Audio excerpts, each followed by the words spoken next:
में बढ़ोतरी और जनता में है दहशत। नमस्कार, मैं निशा पटेल, आप देख रहे हैं आपका अपना पसंदीदा channel Salasar news. Valsad civil hospital में इस साल जनवरी से अब तक लगभग 1120 रेबीज के मामले दर्ज किए गए हैं, जबकि गत वर्ष पूरे साल में 1645 मरीज सामने आए थे। इन आंकड़ों से साफ पता चलता है कि रेबीज के मामलों में लगातार इजाफा हो रहा है और यह अब स्थानीय लोगों के लिए डर और चिंता का विषय बन गया है।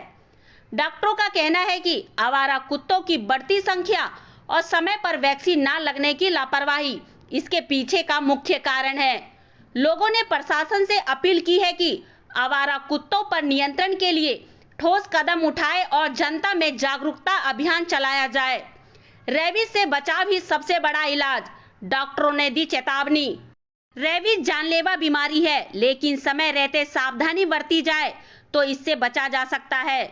वलसाड सिविल हॉस्पिटल के विशेषज्ञों का कहना है कि किसी भी जानवर के काटने पर तुरंत साबुन और पानी से जख्म धोएं, तुरंत नजदीकी सरकारी अस्पताल जाकर वैक्सीन लगवाएं। छोटे बच्चों को सिखाएं कि वो आवारा कुत्तों से दूरी बनाए रखें। पालतू जानवरों को भी समय समय पर टीका लगवाना जरूरी है। गुड मॉर्निंग, मारू नाम खुशी पुरोहित है અને मैं અહીંયા GMERS વલસાડમાં ઇન્ટર્ન ડૉક્ટર રીતે પોસ્ટેડ છું।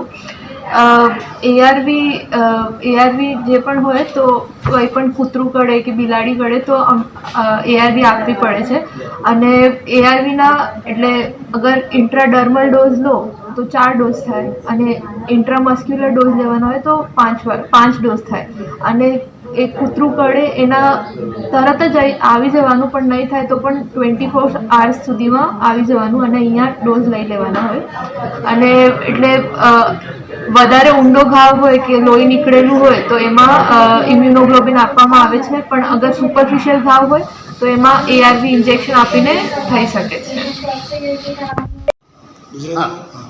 નમસ્તે, હું doctor Bhavesh Goyani, medical superintendent, GMERS medical college and hospital Valsad. આપણે વલસાડ સિવિલ હોસ્પિટલમાં ડોગ બાઇટના જાન્યુઆરી 2025થી અત્યાર સુધી 1120 કેસ આવેલા છે। આપણે ત્યાં 24/7 ARV ક્લિનિક ચાલે છે। દરેક દર્દીને ફ્રીમાં ઇન્જેક્શન આપવામાં આવે છે।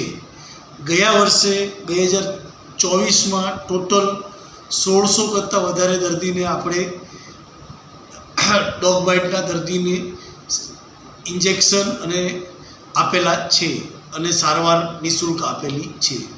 डॉक्टरों का मानना है कि अगर लोग सतर्क रहे तो रेबीज जैसी गंभीर बीमारी को फैलने से रोका जा सकता है। देश विदेश की खबरों से जुड़े रहने के लिए देखते रहिए सालासर न्यूज। धन्यवाद।